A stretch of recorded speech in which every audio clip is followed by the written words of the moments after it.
नमस्कार दोस्तों, उम्मीद है आप सब ठीक होंगे। स्वागत है आपका वैम्पायर हॉरर में। आज जो स्टोरी हमें जानने को मिली है और जिस भाई ने हमारे साथ शेयर की है, उसी की जुबानी सुनेंगे। तो चलिए बिना किसी टाइम को वेस्ट किए शुरू करते हैं। मेरा नाम रॉकी है और मैं पश्चिम बंगाल के आसनसोल का रहने वाला हूँ। आज मैं आप लोगों के लिए जो कहानी लेकर आया हूँ, वह कोई सुनी सुनाई बात नहीं है, बल्कि मेरे जीवन में घटी एक ऐसी भयंकर और डरावनी घटना की कहानी है जिसने मेरी और मेरे दो जिगरी दोस्तों की जिंदगी हमेशा के लिए बदल दी। ये बात है साल 2009 नवंबर के महीने की। उन दिनों हम जवानी के जोश में थे, किसी चीज का डर नहीं था और दुनिया की हर पहेली को हम बस एक मजाक समझते थे।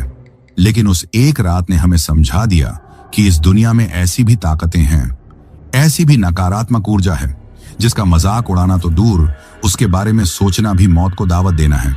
दोस्तों, जैसा मैंने बताया, मैं आसनसोल का हूँ, कोयले की खदानों का शहर।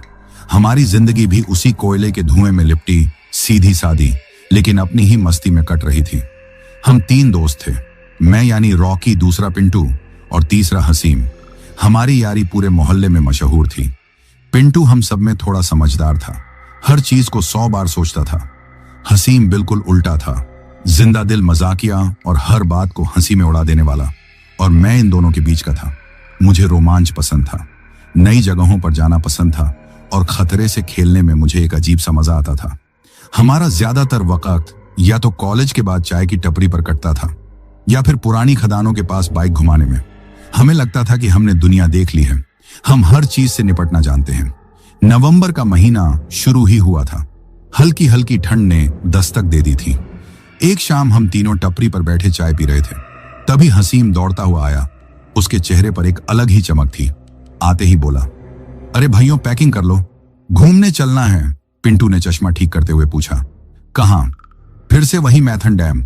हसीम हंसकर बोला, अरे नहीं यार, इस बार असली जगह, मेरी दीदी का गांव उल्धा। जीजा जी ने खास बुलाया है, झारखंड में पड़ता है। झारखंड का नाम सुनते ही मेरे कान खड़े हो गए। उल्धा नाम भी नहीं सुना था। मैंने पूछा, उल्धा ये कहाँ है भाई? हसीम ने बताया, यहाँ से ज्यादा दूर नहीं है। पहले लोकल ट्रेन से विद्यासागर जाना है, जो यहाँ से करीब 20 किलोमीटर ही है। विद्यासागर स्टेशन भी है और गांव का नाम भी। वहां से जीजा जी का गांव उल्धा पास में ही है, जीजा जी वहीं रहते हैं। पिंटू ने तुरंत ना कर दी, बोला, अरे नहीं, मेरे घर वाले नहीं मानेंगे। और वैसे भी गांव में क्या रखा है, खेत खलिहान, इससे अच्छा यहीं आसनसोल में घूमेंगे। लेकिन मेरे अंदर का एडवेंचर जाग चुका था। मैंने कहा, अरे चलने देना पिंटू, नई जगह देखेंगे, शहर के धुएं से दूर, गांव की ताजी हवा, और हसीम की दीदी जीजा से भी मिल लेंगे, मजा आएगा। मेरे और हसीम के जोर देने पर पिंटू आखिरकार मान गया। तय हुआ कि हम अगले ही दिन सुबह की पहली लोकल ट्रेन पकड़ेंगे। घर पर हमने बहाना बनाया कि कॉलेज का कोई प्रोजेक्ट है जिसके लिए पास के गांव जाना पड़ रहा है। उन दिनों मोबाइल इतने आम नहीं थे, इसलिए घर वाले ज्यादा पूछताछ भी नहीं कर पाते थे। अगली सुबह हम तीनों आसनसोल स्टेशन पर थे। सूरज अभी ठीक से निकला भी नहीं था।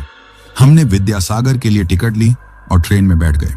ट्रेन चली तो शहर पीछे छूटने लगा। फैक्ट्रियां, चिमनियां और कोयले का धुआं गायब होने लगा और उनकी जगह हरे भरे खेतों और छोटे छोटे गांवों ने ले ली। हम तीनों खिड़की से बाहर देखते हुए मजे से बातें कर रहे थे। हमें क्या पता था कि यह सफर हमारी जिंदगी का सबसे खौफनाक सफर बनने वाला है। करीब घंटे भर में हम विद्यासागर स्टेशन पहुंच गए। जैसा हसीम ने कहा था, यह एक छोटा सा शांत स्टेशन था। वहां से हमें उल्धा जाना था। हसीम के जीजा जी ने समझाया था कि स्टेशन से उन्हें एक वांटो या जीप मिल जाएगी। हमें एक पुरानी सी जीप मिली जिसमें पहले से ही गांव के कुछ लोग बैठे थे। हम भी उसी में एडजस्ट हो गए। जीप चली तो पक्की सड़क खत्म हो गई और कच्चा ऊबड़ खाबड़ रास्ता शुरू हो गया। धूल का एक गुब्बार हमारे पीछे पीछे चल रहा था। रास्ते में छोटे छोटे आदिवासी गांव पड़ रहे थे। मिट्टी के घर, खपरेल की छतें और बाहर आंगन में मुर्गियां, बकरियां घूम रही थीं। यह दुनिया हमारे आसनसोल से बिल्कुल अलग थी। आखिरकार हम उल्धा पहुंचे। हसीम की दीदी और जीजा जी हमें देखकर बहुत खुश हुए। उनका घर गांव के एक किनारे पर था, बहुत ही सादा लेकिन साफ सुथरा। हम पहुंचे तो उन्होंने हाथ मुंह धोने के लिए पानी दिया। हम सबने नाश्ता किया। फिर दीदी ने दोपहर के खाने की तैयारी शुरू कर दी। हमने जी भरकर बातें की। जीजा जी बहुत भले इंसान थे। उन्होंने हमें अपने खेतों के बारे में बताया, गांव के बारे में बताया। खाना खाते खाते दोपहर के करीब 2:30 बज चुके थे। खाना खाकर हम आंगन में चारपाई पर सुस्ता रहे थे। तभी हसीम को कुछ याद आया।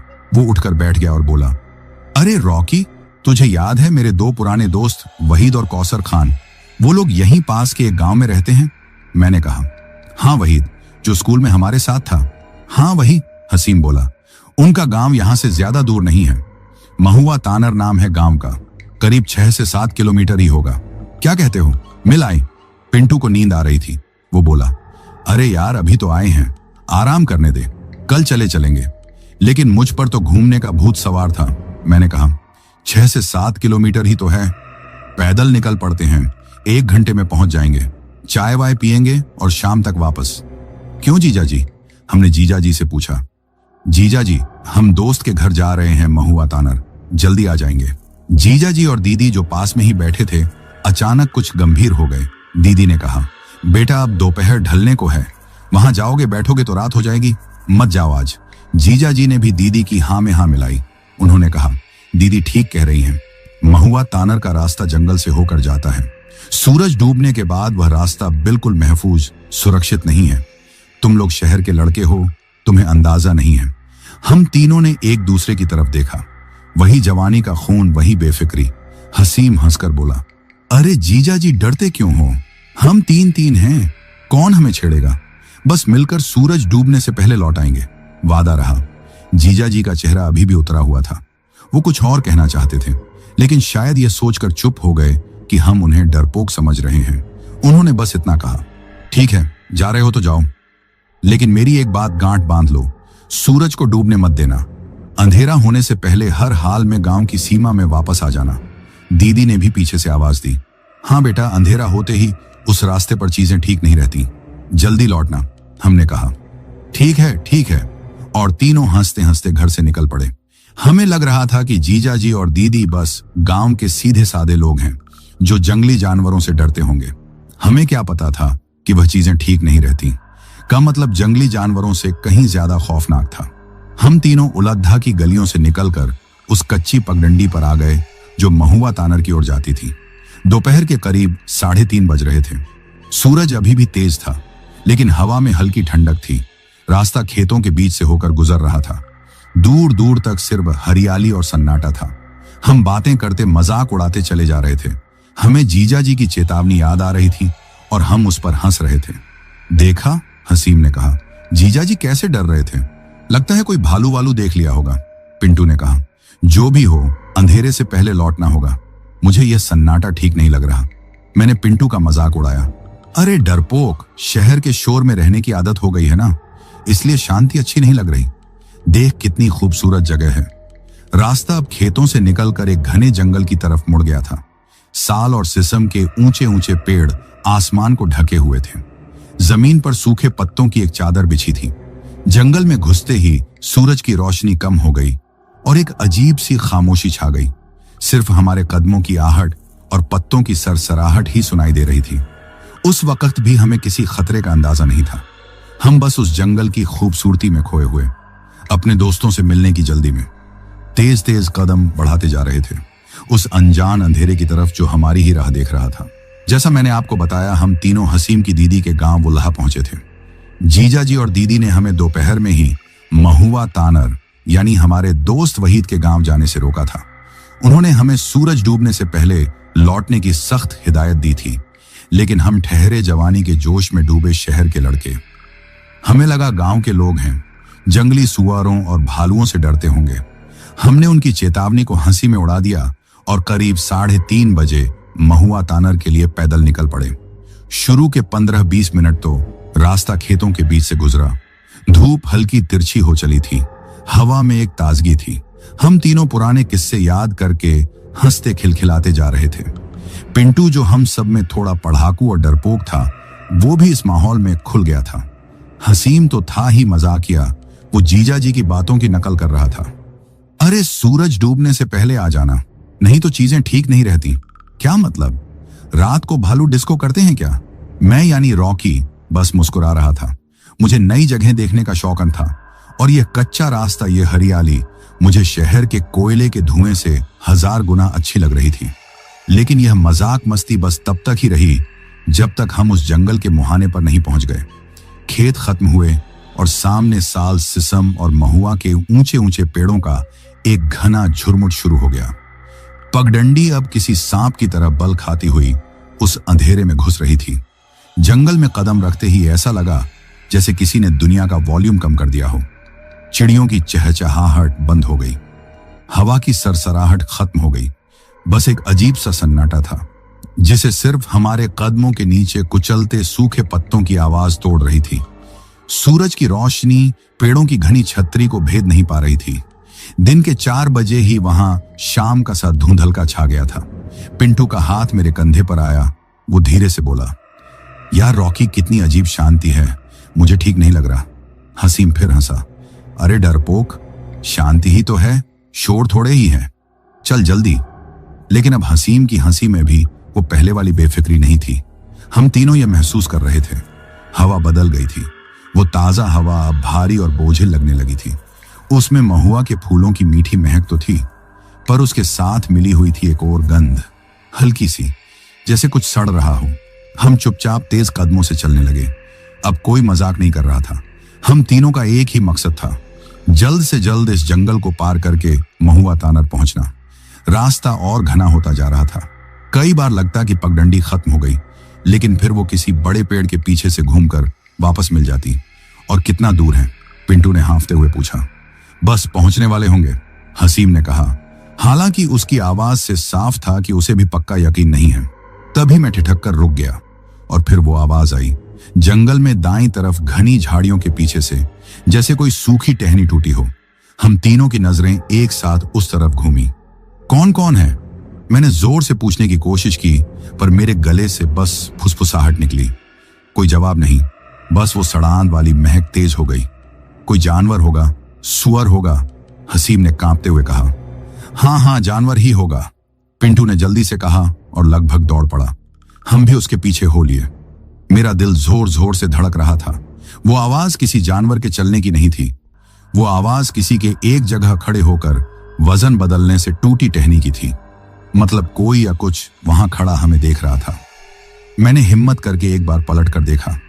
झाड़ियों के अंधेरे में कुछ नहीं दिखा, पर मेरी गर्दन के पीछे के रोंगटे खड़े हो गए थे। मुझे साफ महसूस हो रहा था कि हम अकेले नहीं हैं। इस खौफ ने हमारी रफ्तार बढ़ा दी। हम लगभग भागते हुए उस जंगल से बाहर निकले। जब हमने पेड़ों की कैद से निकलकर महुआ तानर के पहले खेत को देखा, तब जाकर हमारी सांस में सांस आई। हम तीनों पसीने में तर थे। यह पसीना चलने का कम और डर का ज्यादा था। गांव देखकर हम में हिम्मत लौट आई। हमने एक दूसरे को देखा और हंसने की कोशिश की, जैसे कुछ हुआ ही ना हो। देखा, डर गया था ना? मैंने पिंटू को छेड़ा। तू कौन सा कम डर रहा था? उसने पलटकर जवाब दिया। हम हंसते हुए गांव में दाखिल हुए। किसी से पूछकर हम वहीद और कौसर खान के घर पहुंचे। वहां पहुंचते पहुंचते करीब 4:30 बज चुके थे। वहीद और कौसर हमें देखकर चौंक गए। अरे रॉकी, हसीम, पिंटू, तुम लोग यहां कैसे? गले मिलना हुआ, खूब शोर शराबा हुआ। वो हमें अंदर ले गए। उनके वालिद पिताजी आंगन में चारपाई पर बैठे हुक्का पी रहे थे। हमने उन्हें अदब से सलाम किया। वो एक कम बोलने वाले लेकिन रौबदार शख्सियत के मालिक लग रहे थे।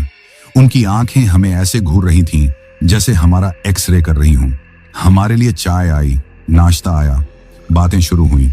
हम सब ने आसनसोल की बातें की, स्कूल के दिनों को याद किया।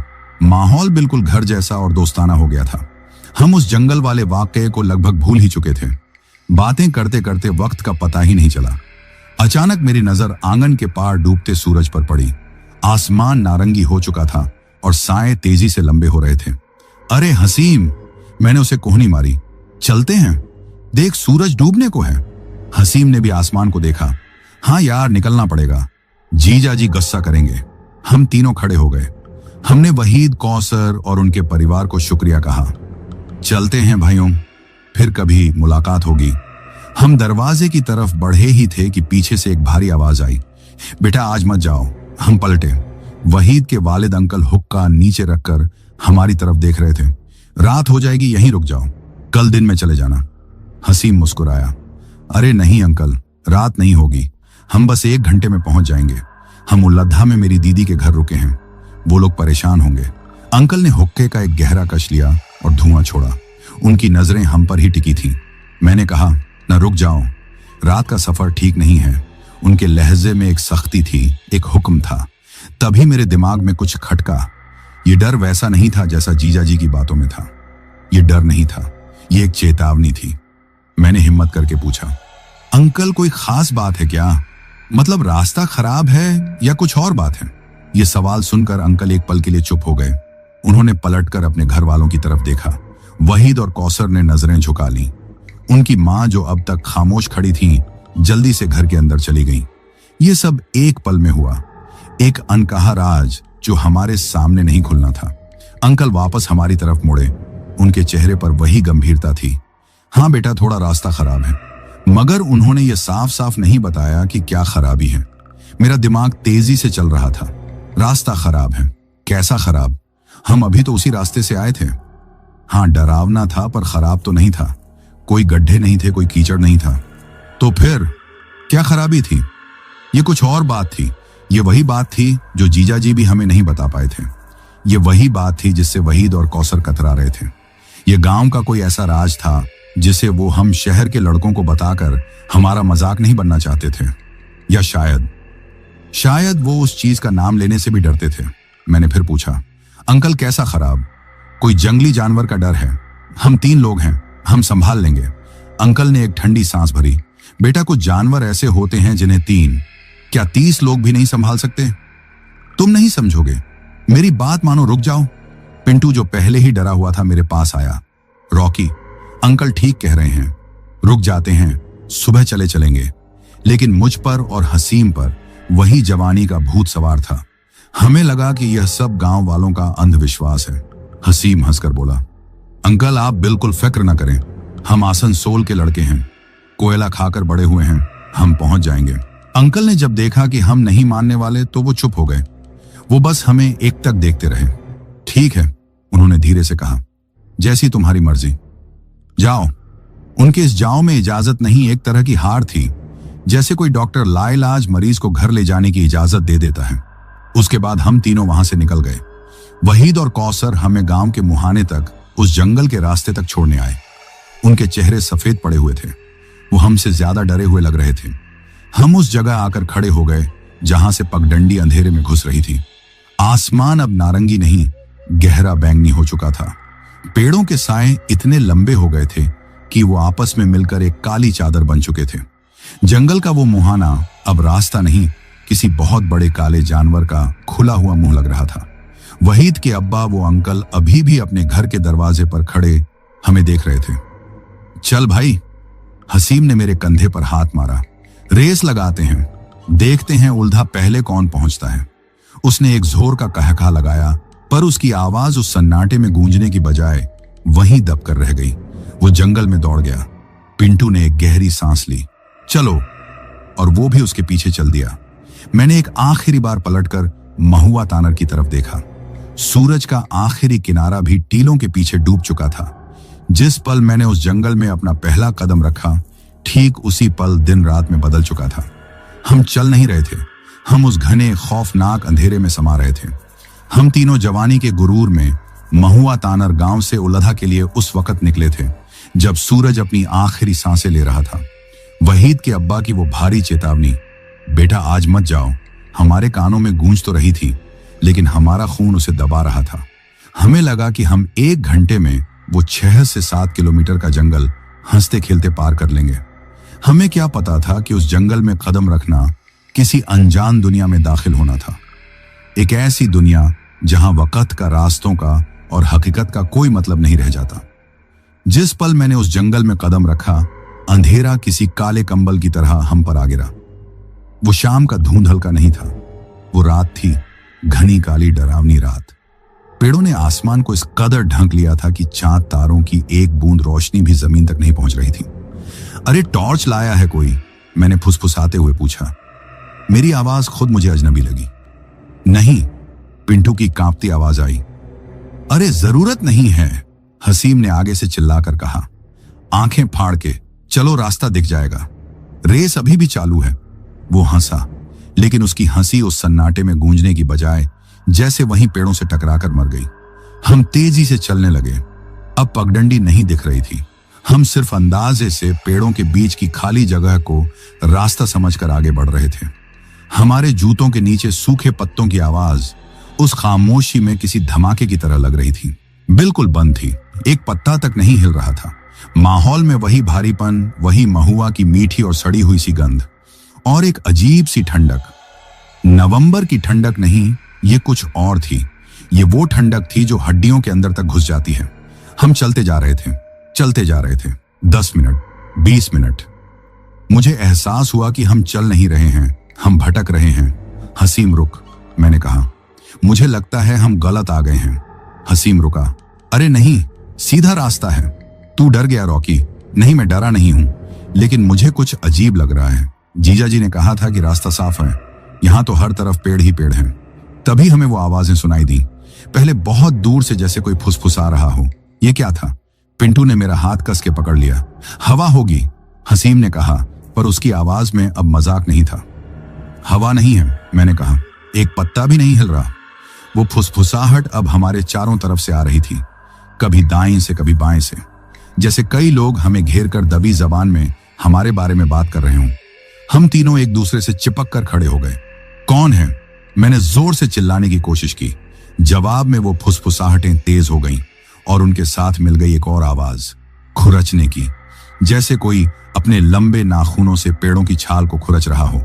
भागो! पिंटू चीखा। हम तीनों बेतहाशा भागे। हमें नहीं पता था हम कहां जा रहे हैं, हम बस भाग रहे थे। हम झाड़ियों से टकरा रहे थे, कांटों से हमारे हाथ पैर छिल रहे थे।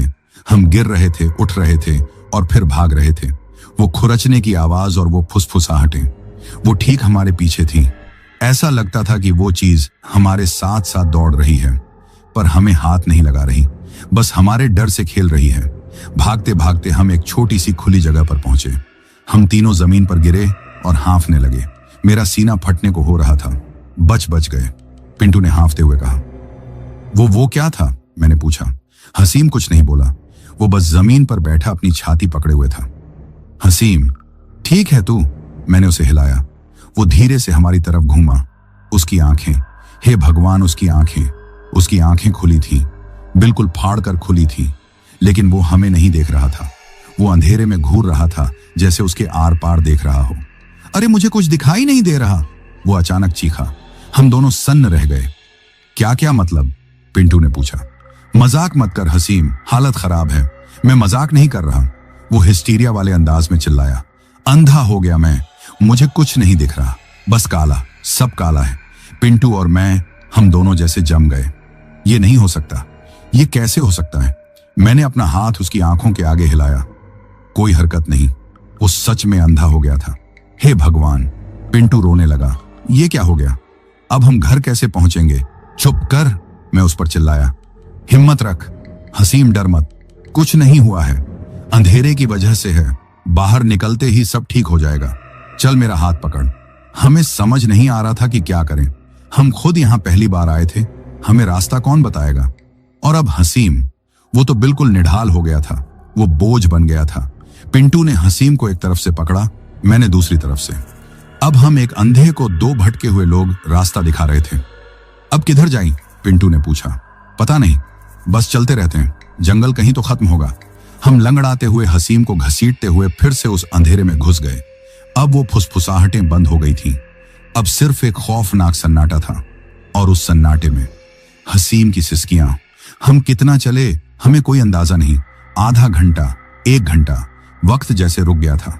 हर पेड़ एक जैसा दिखता था, हर झाड़ी किसी राक्षस की तरह लगती थी। तभी पिंटू रुका। रॉकी देख, मैंने सामने देखा। हम फिर से उसी खाली जगह पर खड़े थे। नहीं, यह वो जगह नहीं हो सकती, मैंने कांपते हुए कहा। वही है, पिंटू ने कहा। वही टूटा हुआ तना, वही गोल पत्थर। भैया आप विश्वास नहीं करेंगे, हम लोग कोई भी रास्ता पकड़ते थे, फिर घूम फिर कर वहीं आ जाते थे। ये कैसे मुमकिन था? हम एक ही दिशा में चले थे। ये कोई चक्कर है, पिंटू ने कहा। वो हमें जाने नहीं देना चाहता। कौन? वही जो फुसफुसा रहा था। हसीम जो अब तक सिसक रहा था अचानक चुप हो गया। उसने अपना सिर उठाया। उसकी वो खाली आंखें अंधेरे में घूर रही थीं। वो रहा, उसने फुसफुसाया। क्या क्या रहा? मैंने उसे झिंझोड़ा। वो पेड़, वो हमें देख रहा है। मैंने और पिंटू ने उस तरफ देखा जहां हसीम इशारा कर रहा था। उस खाली जगह के ठीक बीच में, जहां हम पहले ध्यान नहीं दे पाए थे, एक बहुत बड़ा, बहुत पुराना पेड़ खड़ा था। चांद की हल्की सी रोशनी जो अब पेड़ों से छन कर आ रही थी, उस पर पड़ रही थी। वो एक सिसम का पेड़ था, लेकिन वो आम सिसम के पेड़ों जैसा नहीं था। वो काला था, बिल्कुल जला हुआ काला। उसकी डालें किसी मुड़े तुड़े ऐंठे हुए पंजे की तरह आसमान की तरफ उठी हुई थीं, और वो हमें घूर रहा था। मुझे याद आया कि हम बार बार इसी पेड़ के पास लौट आते थे। ये पेड़, ये हमें पकड़ रहा है, पिंटू ने कहा। ये हमें जाने नहीं देगा। तभी मुझे दादी की बात याद आई। वो कहती थीं कि जब भी किसी बुरी ताकत से सामना हो तो ऊपर वाले को याद करना चाहिए। नकारात्मक ऊर्जा की सीमा होती है। पिंटू, मैंने कहा, कुछ पढ़, कोई मंत्र, कोई दुआ, कुछ भी जो तुझे याद हो। पिंटू ने आंखें बंद की और कांपती आवाज में हनुमान चालीसा शुरू कर दी। चल हसीम, मैंने उसे खींचा। इस पेड़ से दूर जाना है, बिल्कुल उलटी तरफ जाएंगे। हम फिर चले। पिंटू जोर जोर से हनुमान चालीसा पढ़ रहा था। मैं कलमा पढ़ने की कोशिश कर रहा था, और हसीम फिर से खामोश था। हम चलते रहे। इस बार हमने पूरा ध्यान रखा कि हम सीधे चलें। हम गिरे उठे पर मुड़े नहीं। लगभग 20 मिनट तक चलने के बाद हम रुके। शायद निकल आए, मैंने हांफते हुए कहा। पिंटू ने आंखें खोली और उसकी चीख निकल गई। हम फिर से उसी खाली जगह पर, उसी जले हुए काले सिसम के पेड़ के सामने खड़े थे। हम लगभग 3 घंटे तक एक ही जगह पर घूमते रहे थे। यह नामुमकिन था। मेरा दिमाग सुन्न हो गया था। डर की एक बर्फीली लहर मेरी रीढ़ की हड्डी में दौड़ गई। तभी वो पेड़, वो सिसम का पेड़ जोर जोर से हिलना शुरू हो गया। हवा बिल्कुल बंद थी, लेकिन वो पेड़ ऐसे कांप रहा था, ऐसे झूम रहा था जैसे कोई अनदेखा दैत्य उसे जड़ों से उखाड़ने की कोशिश कर रहा हो। सूखे पत्तों की बारिश हम पर होने लगी। हमारी हालत खराब हो गई थी। पिंटू जमीन पर बैठकर बच्चों की तरह रोने लगा, और हसीम जो अंधा हो चुका था, वो उस हिलते हुए पेड़ की तरफ देखकर जोर जोर से हंस रहा था। एक खाली डरावनी हंसी जो उस जंगल की खामोशी को चीर रही थी। मेरी आवाज में आप जो खौफ महसूस कर रहे हैं, वो उस रात का खौफ है। हम 3 घंटे से उस शैतानी जंगल में एक ही जगह घूम रहे थे। हर रास्ता, हर कोशिश हमें वापस उसी जले हुए काले सिसम के पेड़ के पास ला पटकती थी। पिंटू जमीन पर बैठा पस्त होकर रो रहा था। हमारी हिम्मत जवाब दे चुकी थी, और हसीम, मेरा दोस्त हसीम, जो अंधेरे में अंधा हो चुका था, वो उस पेड़ की तरफ मुंह किए हंस रहा था। वो हंसी नहीं थी, वो किसी और की आवाज थी जो हसीम के गले से निकल रही थी। एक ठंडी, खाली, घिनौनी हंसी, जैसे कोई हमारी बेबसी का, हमारे डर का मजा ले रहा हो। फंस गए, सब फंस गए। हसीम की आवाज बदली हुई थी। वो किसी बूढ़े की तरह घुरघुरा रहा था। कोई नहीं जाएगा, यही रहोगे मेरे साथ। और जैसे ही उसने यह कहा, वो सिसम का पेड़ पागल हो गया। वो सिर्फ हिल नहीं रहा था, वो हम पर हमला कर रहा था। उसकी लंबी सूखी टहनियां किसी पंजे की तरह हमारी तरफ लपकी। हम पीछे घिसटे। एक टहनी मेरे गाल के पास से गुजरी। अगर मैं 1 इंच न हटता तो वो मेरी आंख निकाल लेती। पिंटू चीख उठा, मार डालेगा ये, रॉकी बचा ले भाई। पेड़ से वहीं खुरचने की आवाज आ रही थी, जैसे हजारों नाखून उसकी छाल को नोच रहे हों, और वो फुसफुसाहटें, आ जाओ, आ जाओ। वो अब गुस्से में भरी हुंकार लग रही थी। मेरा दिमाग फट रहा था। पिंटू खत्म हो चुका था। हसीम, वो अब हमारा दोस्त नहीं था। वो उस चीज की कठपुतली बन गया था। मैं अकेला था। मैं क्या करता? लड़ता? किससे? एक पेड़ से, एक हवा से। मैं जमीन पर घिसटता हुआ पीछे हट रहा था। मेरी आंखें उस नाचते हुए पेड़ पर थीं। मौत साफ दिख रही थी। घर, आसनसोल, माँ, सब एक पल में मेरी आंखों के सामने घूम गया। कभी किसी भटकी आत्मा के चक्कर में पड़ो। ये आवाज कहां से आई? तो भागना मत, वो तुम्हें भटकाएगी। ये मेरी दादी की आवाज थी। वो मुझे बचपन में किस्से सुनाती थी। हर शैतानी ताकत का एक दायरा होता है, एक बंधन। और तभी उस खौफ के अंधेरे में मुझे एक रोशनी दिखी। मुझे याद आया, आसनसोल में एक बुजुर्ग मजदूर ने, जो किसी जमाने में तांत्रिक हुआ करता था, एक बार कहा था, नकारात्मक ऊर्जा की सीमा होती है। हाँ, यही उसकी एक सीमा होती है। लेकिन वो सीमा क्या है, मैं कैसे जानूं? और फिर मुझे उस बुजुर्ग की पूरी बात याद आई। वो तुम्हें अपने दायरे में गोल गोल घुमाएगी, तुम्हें थकाएगी, और जब तुम हार जाओगे तो तुम्हें अपना बना लेगी। लेकिन अगर नाले या नदी को पार कर लो तो उसकी ताकत खत्म हो जाती है। नदी, एक नाला या नदी, मेरे अंदर जैसे बिजली कौंध गई। एक उम्मीद जो मर चुकी थी अचानक जिंदा हो उठी। मैंने पिंटू को कंधे से पकड़कर झिंझोड़ा। पिंटू, उठ, रोना बंद कर, उठ। क्या है? हम मर जाएंगे। वो बच्चों की तरह सिसक रहा था। नहीं मरेंगे, मुझे रास्ता मिल गया। हमें एक नदी ढूंढनी है, बस एक नाला या नदी। चल। पिंटू ने खाली नजरों से मुझे देखा। नदी? यहाँ कहाँ है नदी? मुझे नहीं पता, लेकिन हमें ढूंढनी होगी। चल। मैं हसीम की तरफ मुड़ा। वो अभी भी उस पेड़ को देखकर हंस रहा था। हसीम, चल। मैंने उसका हाथ पकड़ा। जिस पल मैंने उसे छुआ, उसकी हंसी बंद हो गई। वो मेरी तरफ घूमा। उसकी खाली आंखें अंधेरे में चमक रही थीं। वो मुझ पर गुर्राया। कहीं नहीं जाना। उसकी वो बदली हुई घिनौनी आवाज फिर गूंजी। यहीं रहना है, मालिक बुला रहे हैं। उसने अपने नाखून मेरे हाथ में गड़ा दिए। खून की एक लकीर बह निकली। अब साफ हो गया था, हसीम हमारे साथ नहीं आने वाला था। उसे ले जाना पड़ेगा। पिंटू, दूसरी तरफ से हसीम को पकड़, इसे घसीट कर ले जाना होगा। पिंटू ने डरते डरते हसीम का दूसरा हाथ पकड़ा। किधर? पिंटू ने पूछा। मैंने उस नाचते हुए पेड़ की तरफ देखा। वो हमारी हर हरकत देख रहा था। उससे उलटी तरफ। भाग। हम हसीम को घसीटने लगे। वो एक जंगली जानवर की तरह लड़ रहा था। वो हमें नोच रहा था, काट रहा था। उसका बदन जो पहले निढाल था, अब उसमें 10 आदमियों की ताकत आ गई थी। और वो पेड़, वो जैसे पागल हो गया। टहनियां चाबुकों की तरह हम पर बरसने लगी। एक टहनी पिंटू की पीठ पर पड़ी। वो चीख पड़ा। फुसफुसाहटें अब एक भयंकर शोर में बदल गईं, जैसे हजारों लोग एक साथ हम पर चिल्ला रहे हों। मत जाओ, रुको, मार डालो इन्हें। हम गिरते पड़ते हसीम को घसीटते हुए भाग रहे थे। मेरे फेफड़े जवाब दे रहे थे।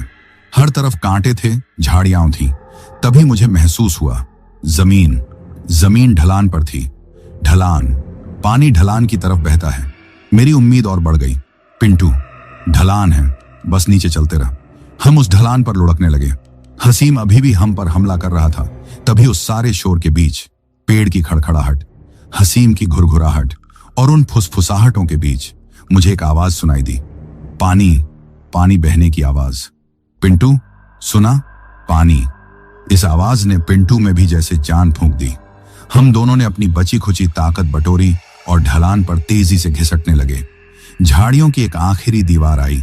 हम तीनों उसमें से किसी बोरी की तरह आर पार निकल गए और हम जमीन पर नहीं, ठंडे पानी में गिरे। यह एक छोटी नदी थी, ज्यादा गहरी नहीं, घुटनों तक ही होगी, पर उसका बहाव तेज था और पानी बर्फ की तरह ठंडा। पार कर, जल्दी, मैं चीखा। हम तीनों पानी में गिरते पड़ते एक दूसरे को खींचते हुए उस नदी को पार करने लगे। और हसीम, जैसे ही नदी के ठंडे पानी ने उसे छुआ, उसने एक ऐसी भयंकर चीख मारी जैसे किसी ने उसे तेजाब में डाल दिया हो। वो पानी में तड़पने लगा, अपने जिस्म को पीटने लगा। हम घबरा गए, पर हमने उसे छोड़ा नहीं। हमने उसे खींचकर घसीटकर नदी के दूसरे किनारे पर लापटका। हम तीनों दूसरे किनारे की गीली मिट्टी पर औंधे मुंह गिर पड़े। हमारी सांसें उखड़ी हुई थीं। हम कांप रहे थे। मैंने हिम्मत करके पलटकर देखा। नदी के उस पार जंगल था और जंगल में खामोशी थी। वो सिसम का पेड़ दूर खड़ा था, अब हिल नहीं रहा था। वो फुसफुसाहटें बंद हो चुकी थीं। वो खुरचने की आवाज गायब थी, जैसे किसी ने टीवी का म्यूट बटन दबा दिया हो। खत्म हो गया, पिंटू ने सिसकते हुए कहा। तभी हमारी नजर हसीम पर पड़ी। वो बेहोश पड़ा था। उसका बदन ढीला पड़ चुका था। वो अब लड़ नहीं रहा था, वो बस खामोशी से सांस ले रहा था। नदी ने उस शैतानी ताकत को धो दिया था। हम बच गए थे। हम उस चक्रव्यूह से बाहर आ गए थे, लेकिन हम अभी भी उस घने अनजान जंगल के बीचों बीच थे। रात के शायद 11 या 12 बज रहे थे और हमारा एक दोस्त बेहोश था। मैंने पिंटू को देखा। उसकी आंखों में वो खौफ था जो शायद अब जिंदगी भर नहीं जाएगा। वही खौफ मेरी आंखों में भी था। चल, मैंने अपनी कांपती आवाज को मजबूत करते हुए कहा। उठ, इसे उठाते हैं। इस नदी के किनारे किनारे चलते हैं, कोई तो रास्ता मिलेगा। हमने हसीम को अपने कंधों पर लादा, एक तरफ मैं, एक तरफ पिंटू, और उस ठंडी काली रात में उस अनजान नदी के किनारे हम अपनी जिंदगी की तरफ, या शायद एक और अनजान खतरे की तरफ। लंगड़ाते हुए चल पड़े। हम उस शैतानी नदी को पार कर चुके थे। दूसरे किनारे की गीली ठंडी मिट्टी पर पड़े हम तीनों हाँफ रहे थे। मेरे जिस्म का हर हिस्सा कांप रहा था, ठंडे पानी से, दहशत से और उस अनदेखी ताकत से बच निकलने की थकावट से। नदी के उस पार जंगल खामोश खड़ा था। वो डरावना सिसम का पेड़ अब किसी आम जले हुए पेड़ जैसा लग रहा था। वो फुसफुसाहटें, वो खुरचने, वो हंसी, सब बंद हो चुकी थी, जैसे नदी की वो धारा कोई लक्ष्मण रेखा हो जिसे वो चीज पार नहीं कर सकती थी। खत्म हो गया, पिंटू ने सिसकते हुए कहा। उसकी आवाज में राहत कम बची हुई, दहशत ज्यादा थी। मेरी नजर हसीम पर पड़ी। वो गीली मिट्टी पर बेहोश पड़ा था। पानी ने जैसे उस पर सवार बला को धो दिया था, लेकिन उसकी कगीमत में उसकी अपनी सुध बुध भी ले गया था। उसका जिस्म जो कुछ देर पहले 10 आदमियों की ताकत से हमें नोच रहा था, अब एक गीले कपड़े की तरह बेजान था। हसीम हसीम, मैंने उसके गाल थपथपाए। कोई हरकत नहीं, बस उसकी छाती हल्की हल्की चल रही थी। वो जिंदा था। हम उस चक्रव्यूह से आजाद थे, लेकिन उस अनजान काले जंगल से नहीं। रात के न जाने कितने बज चुके थे। हमारे बदन भीगे हुए थे, कांटों से छिले हुए थे और खून बह रहा था। पिंटू की पीठ पर टहनी का गहरा जख्म था। मेरे हाथ पर हसीम के नाखूनों के निशान जल रहे थे। उठ पिंटू, मैंने अपनी कांपती आवाज को हुक्म में बदलने की कोशिश की। उठ, हम यहां पड़े नहीं रह सकते। वो वापस भी आ सकता है। ये ख्याल ही पिंटू को खड़ा करने के लिए काफी था। अब किधर? उसने चारों तरफ फैली वीरानी को देखकर पूछा। नदी, मैंने कहा। यह नदी ही हमारा रास्ता है। ये कहीं ना कहीं तो गांव या सड़क से जाकर मिलेगी। हमें इसके किनारे किनारे चलना है। चल। हमने हसीम को फिर से अपने कंधों पर लादा। एक तरफ मैं, एक तरफ पिंटू। वो अब लड़ नहीं रहा था, लेकिन उसका गीला बेजान जिस्म पहले से ज्यादा भारी लग रहा था। और हमारा वो आखिरी सफर शुरू हुआ। हम उस नदी के किनारे किनारे घिसटते हुए चलने लगे। अब उस जंगल की खामोशी भी डरा रही थी। हर मेंढक की आवाज से हम चौंक पड़ते। हर उल्लू की आवाज पर लगता कि वो सिसम का पेड़ हमें बुला रहा है। पिंटू बार बार पलटकर उस पार देखता रहता, जैसे उसे डर हो कि वो चीज नदी के ऊपर तैरकर हमारा पीछा करेगी। मैं सिर्फ सामने देख रहा था। मेरे दिमाग में बस एक ही चीज थी, जीजा जी का घर। हम कितना चले, कोई हिसाब नहीं। 1 घंटा, 2 घंटे, वक्त जैसे उस रात के अंधेरे में ही जम गया था। हमारे पैर कीचड़ में धंस रहे थे, कंधे हसीम के बोझ से टूट रहे थे और ठंड हमारी हड्डियों में जमती जा रही थी। रॉकी, मुझसे और नहीं चला जाएगा, मैं मर जाऊंगा। पिंटू रो पड़ा। वो लड़खड़ाया और हम तीनों जमीन पर गिर पड़े। बस बस, थोड़ा और, मैं हाँफते हुए बोला। हालांकि मैं खुद जानता था कि मेरा थोड़ा और भी खत्म हो चुका है। मैं वहीं कीचड़ में लेटा हुआ आसमान को घूर रहा था, जो पेड़ों के बीच से हल्का हल्का दिख रहा था। तभी मुझे कुछ दिखा। पेड़ों का झुरमुट खत्म हो रहा था। पिंटू, देख। मैंने उंगली उठाई। पेड़ों के पार वो घना कालापन नहीं था, वो हल्की रोशनी थी, चांदनी। हम जंगल के किनारे पर थे। हम तीनों किसी जख्मी जानवर की तरह आखिरी बार घिसटे और पेड़ों के उस घेरे से बाहर एक कच्ची सड़क पर आ गिरे। सड़क भले ही कच्ची थी, वीरान थी, लेकिन वो इंसानों की बनाई हुई थी। वो उस शैतानी जंगल का हिस्सा नहीं थी। सड़क। पिंटू ने जमीन को चूम लिया। हम वहीं पड़े हाँफते रहे। फिर हिम्मत करके मैंने सिर उठाया। दूर, बहुत दूर, टिमटिमाती हुई पीली रोशनी। 1, 2, 3, गांव, मैं चीखा।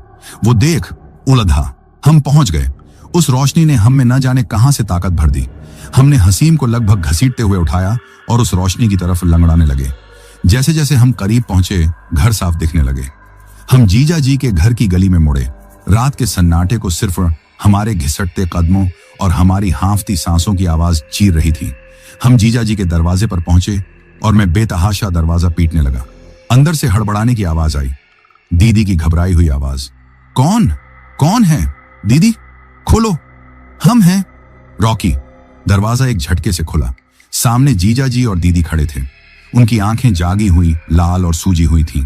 साफ था कि वो एक पल के लिए भी सोए नहीं थे, बस हमारा इंतजार कर रहे थे। जैसे ही उन्होंने हमें देखा, दीदी की चीख निकल गई। हम तीनों खून, कीचड़ और पानी में लथपथ। पिंटू की पीठ से रिश्ता खून, मेरे गाल पर लंबी खरोंच और हमारे कंधों पर हसीम की बेजान लाश। हे भगवान, जीजा जी दौड़े। क्या हुआ? ये सब क्या है? और हसीम को क्या हुआ? इतनी रात हो गई, तुम लोग कहीं कुछ। जीजा जी घबरा गए थे। हमने हसीम को आंगन में बिछी चारपाई पर लिटा दिया। दीदी पानी का लोटा लेकर दौड़ी, हसीम के मुंह पर छींटे मारे। जीजा जी, वो मैं क्या बोलता? नहीं, बस रास्ता भूल गए थे, मैंने हांफते हुए कहा। जीजा जी ने हम दोनों को घूर कर देखा। हमारी फटी हुई आंखें, हमारे जिस्म पर जख्म और हमारी रूह तक बैठी हुई वो दहशत, वो एक रास्ता भूलने से कहीं ज्यादा थी। रास्ता भूले थे। उन्होंने मेरी खरोंच पर उंगली रखते हुए कहा, या किसी जानवर ने हमला किया था? नहीं जीजा जी, बस झाड़ियों में, पिंटू हकला रहा था। जीजा जी ने एक लंबी ठंडी सांस भरी। वो चारपाई पर बैठ गए। उन्होंने हसीम के चेहरे को देखा जो अभी भी बेहोश था। तुम लोग सूरज डूबने के बाद उसी जंगल वाले रास्ते पर थे ना? उनके सवाल में जवाब था। मैंने और पिंटू ने बस एक दूसरे को देखा और चुपचाप हाँ में सिर हिला दिया। झूठ बोलने की ताकत बची ही नहीं थी। दीदी जो हसीम को जगाने की कोशिश कर रही थी, जीजा जी की बात सुनकर वहीं जम गई। मैंने तुम लोगों को मना किया था। जीजा जी की आवाज में गुस्सा नहीं, एक गहरा अफसोस था। वो रास्ता, वो महुआ तानर का जंगल, वो इंसानों के लिए नहीं है, उन्होंने बताया। जहां से तुम लोग नदी पार करके आए हो, उसके ठीक पास एक पुराना श्मशान घाट है। मेरे और पिंटू के रोंगटे खड़े हो गए। और वो सिसम का पेड़, जिसे तुम लोगों ने जरूर देखा होगा, वो पाक नहीं है, उस पर उसका बसेरा है। कौन जीजा जी? पिंटू ने कांपते हुए पूछा। पता नहीं, जीजा जी ने कहा। कोई कहता है भटकी हुई आत्मा है, कोई कहता है चुड़ैल है। हम गांव वाले उसे बस वो कहते हैं। वो लोगों को भटकाता है, उन्हें अपने जैसा बना लेता है। फिर जीजा जी ने जो कहानी सुनाई, उसे सुनकर हमारे होश उड़ गए। एक बार बहुत साल पहले जीजा जी ने बताया, गांव का ही एक आदमी था, शराबी था। वो उसी रास्ते से रात में लौट रहा था। उसे पेड़ के नीचे किसी बकरे के मिमियाने की आवाज सुनाई दी। उसने सोचा बकरा फंस गया है। अंधेरे में टटोला और उसे उठाकर अपने कंधे पर रख लिया। वो चलता रहा। जैसे ही वो श्मशान पार करके बस्ती के करीब पहुंचा, उसे लगा बोझ भारी हो गया है। उसने नीचे देखा तो उस बकरे के पैर इतने लंबे हो गए थे कि वो जमीन पर घिसट रहे थे।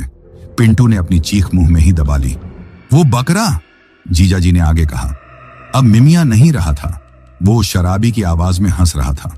वो शराबी डर के मारे बकरे को जमीन पर फेंक दिया और बचाओ कहकर जोर से चिल्लाया। वो दौड़कर बस्ती में तो पहुंचा, लेकिन दरवाजे पर ही बेहोश होकर गिर पड़ा। फिर क्या हुआ? मैंने पूछा। क्या होता? जीजा जी ने कहा। 3 दिन तक बेहोश रहा।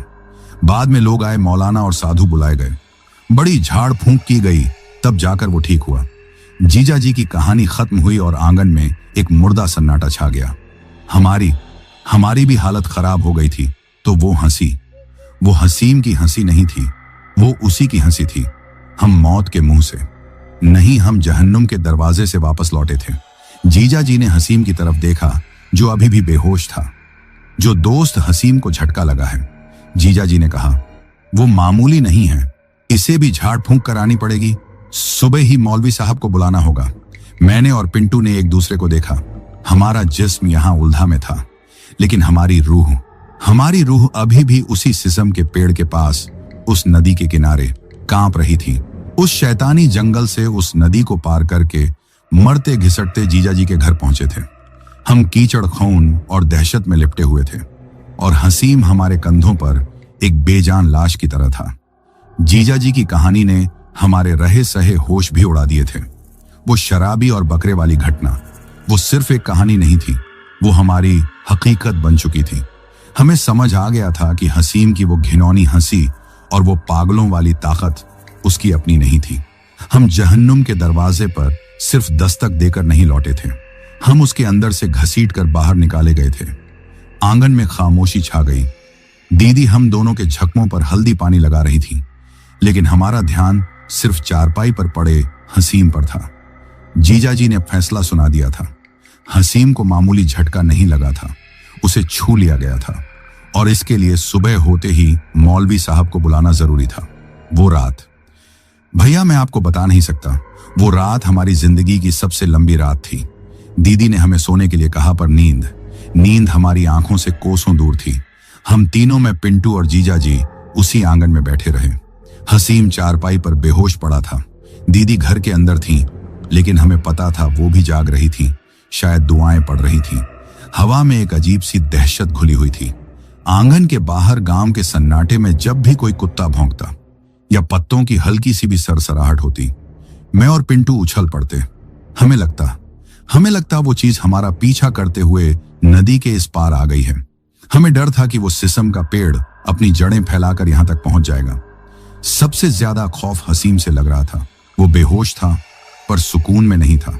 वो नींद में कांप रहा था। उसके होंठ हिल रहे थे जैसे वो किसी से बात कर रहा हो। कभी कभी वो हल्के से घुरघुराता और उस आवाज को सुनते ही मेरे और पिंटू के रोंगटे खड़े हो जाते। हमें डर था कि कहीं वो अचानक आंखें खोले और फिर से वैसे ही हंसने लगे। मैं बस सूरज निकलने का इंतजार कर रहा था। मुझे उस गांव से, उस जंगल के साए से बस भागना था। जैसे ही आसमान में हल्की सी सफेदी छाई, जीजा जी उठ खड़े हुए।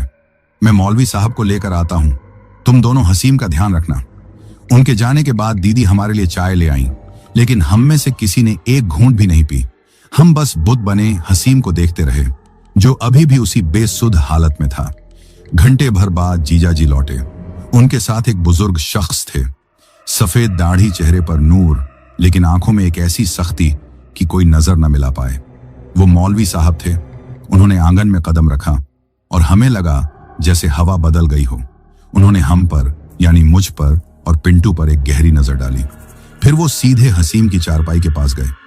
उन्होंने एक पल के लिए हसीम का चेहरा देखा, आंखें बंद की और एक गहरी सांस भरी। अल्लाह रहम करे, उनकी भारी आवाज गूंजी। इसे पकड़ लिया है, साया गहरा है। उन्होंने जीजा जी को कुछ इंतजाम करने को कहा। आंगन में एक छोटी दरी बिछाई गई। मौलवी साहब वुजू करके बैठे। उन्होंने अपनी झोली से एक पुरानी सी किताब कुरान निकाली और कुछ लोबान मंगवाकर सुलगाया। हवा में एक पाक खुशबू फैल गई, जो उस रात की सड़ांध वाली गंध को काट रही थी।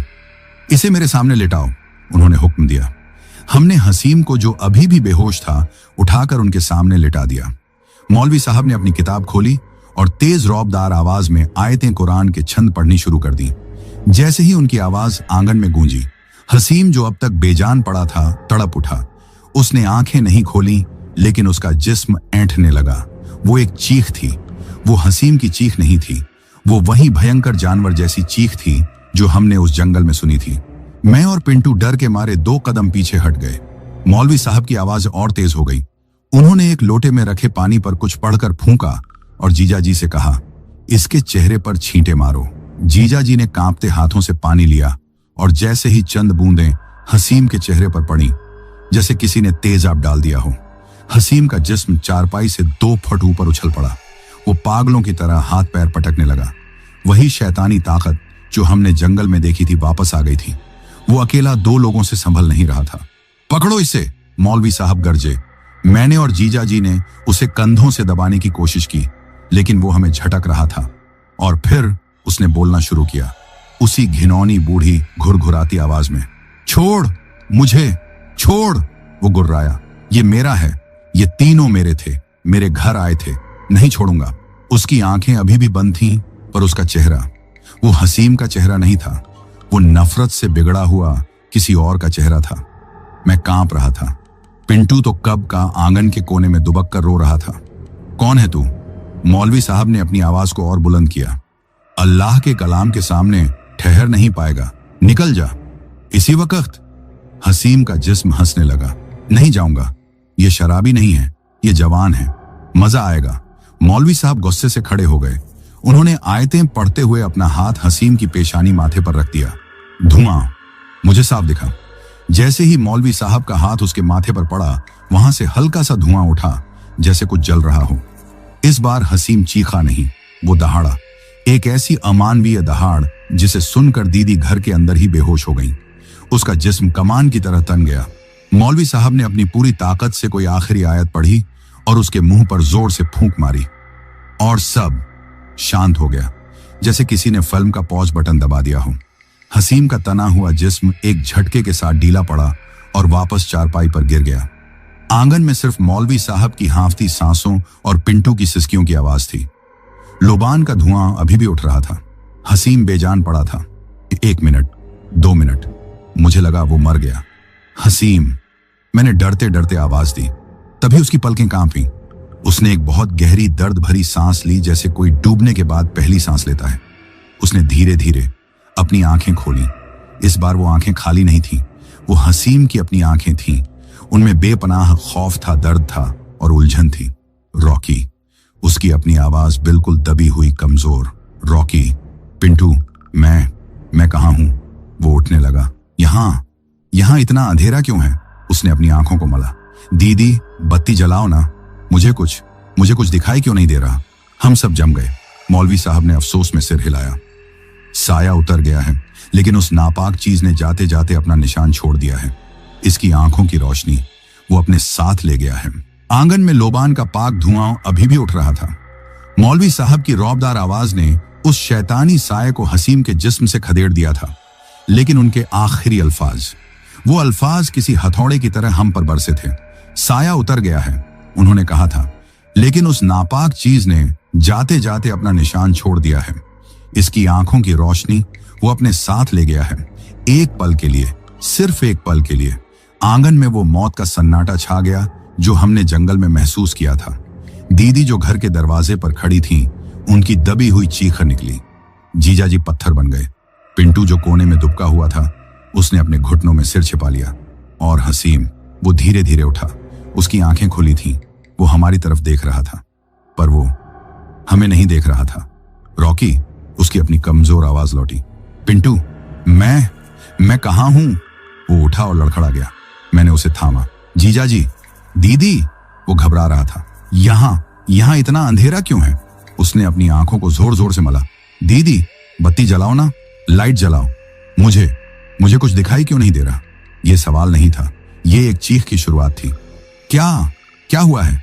तुम सब चुप क्यों हो? उसने अपना हाथ आगे बढ़ाया मेरी तरफ, लेकिन उसका हाथ मेरे कंधे से 2 इंच दूर हवा में टटोल रहा था। रॉकी, तू कहां है? मेरा हाथ पकड़। मुझे दिख क्यों नहीं रहा? मौलवी साहब के लफ्ज, वो रोशनी अपने साथ ले गया है। हसीम, मेरी जबान लड़खड़ा गई। नहीं, वो चीखा, नहीं, ये मजाक है, ये तुम लोगों का मजाक है। पिंटू, बोलना।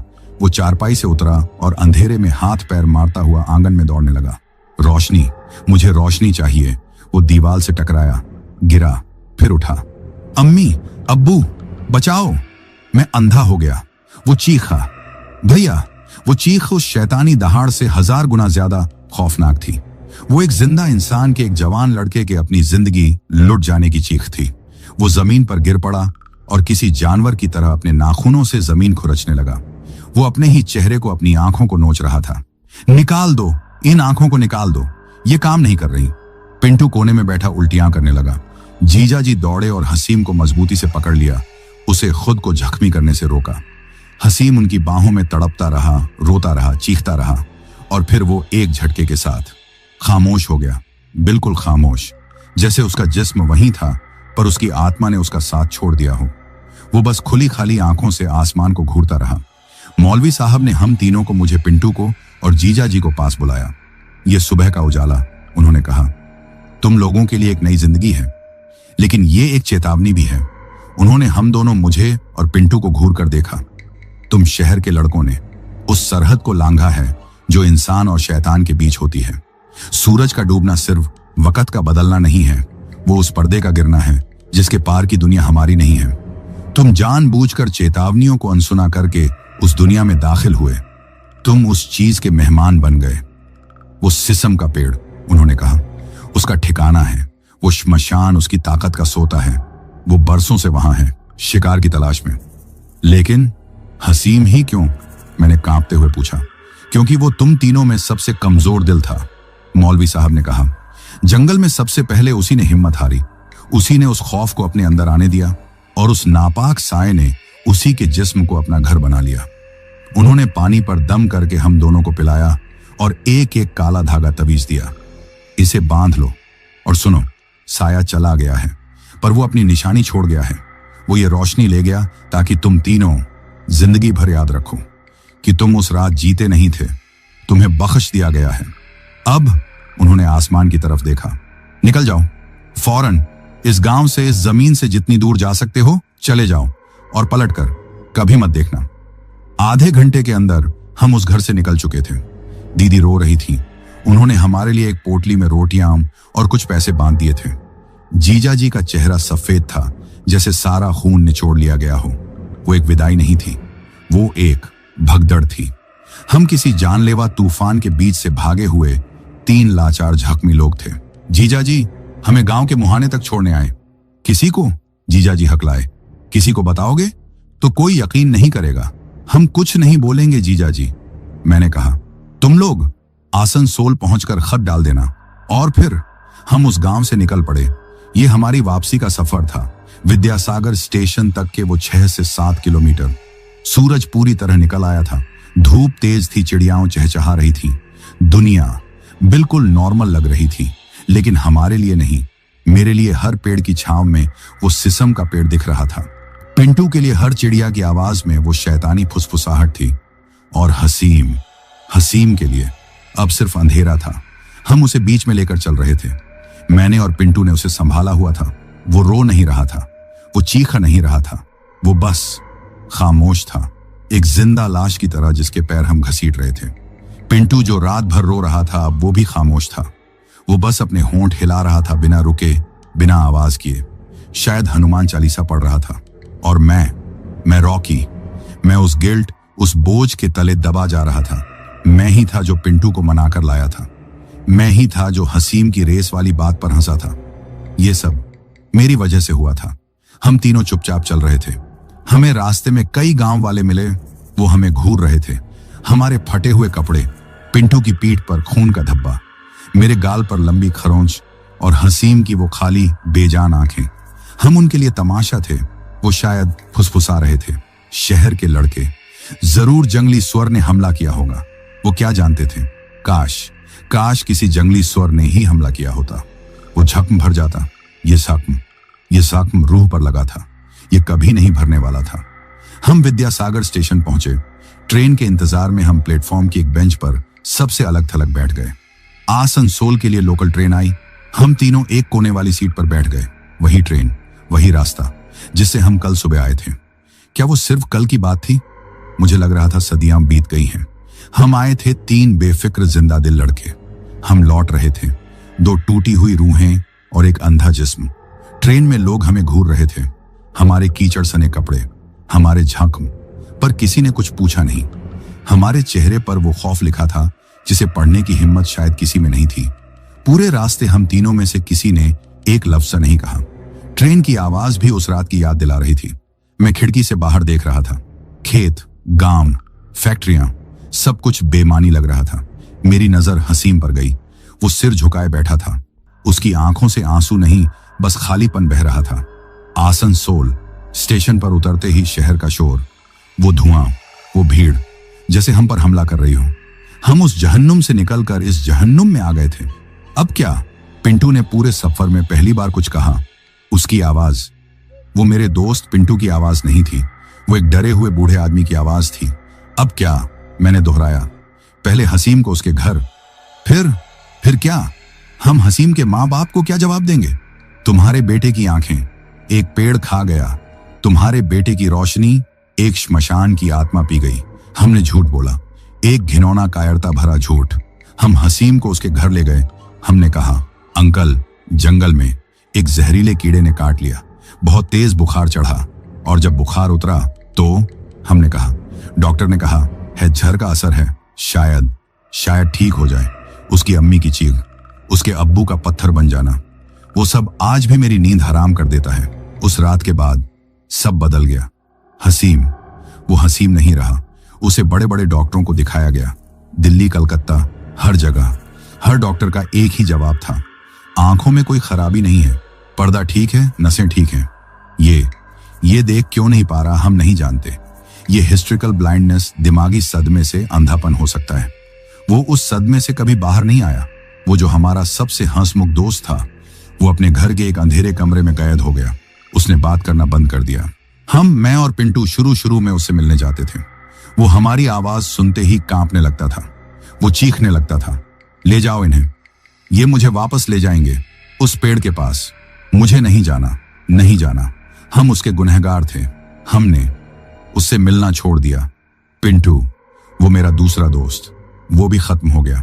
उसने कॉलेज छोड़ दिया। वो घर से निकलना बंद हो गया, खास तौर पर शाम के बाद। उसे हर अंधेरे कोने में, हर पेड़ के साए में वो दिखता था। वो मौलवी साहब का दिया तवीज कभी नहीं उतारता था। वो हर वक्त हनुमान चालीसा पढ़ता रहता था। वो मुझसे भी नहीं मिलता था। शायद मैं उसे उस रात की याद दिलाता था। शायद मैं उसे अपनी कायरता की याद दिलाता था। हमारी दोस्त थी। उस रात की भेंट चढ़ गई और मैं, रॉकी, मैं आपके सामने हूं। मैं ये कहानी सुना रहा हूं। मैं जिंदा हूं। मैं देखता हूं, चलता हूं, काम करता हूं। मैं नॉर्मल हूं। पर क्या मैं नॉर्मल हूं? हर रात जब सूरज डूबता है, जब आसमान का रंग वो बैंगनी नारंगी होता है, मेरे दिल की धड़कन तेज हो जाती है। हवा भारी लगने लगती है। मुझे आज भी इस भीड़ भरे आसनसोल में महुआ की मीठी और सड़ी हुई गंध आती है। मुझे लगता है वो सिसम का पेड़, वो मुझे देख रहा है। वो रात खत्म नहीं हुई है। वो रात मेरे अंदर जिंदा है। जीजा जी अब भी कभी कभी बुलाते हैं। वो कहते हैं, यहां सब ठीक है रॉकी। वो रास्ता अब बंद कर दिया है। मौलवी साहब ने बंदिश कर दी है। लेकिन मैं उनकी कांपती आवाज में उस डर को साफ सुन सकता हूं। मैं और रॉकी, हम उसके बाद से आज तक दोबारा वहां नहीं गए। कभी नहीं। कैसे जाए? हमारा एक हिस्सा, हमारा वो हंसता खेलता दोस्त हसीम, हमारा वो बेफिक्र बचपन, वो तो हमेशा के लिए वहीं रह गया।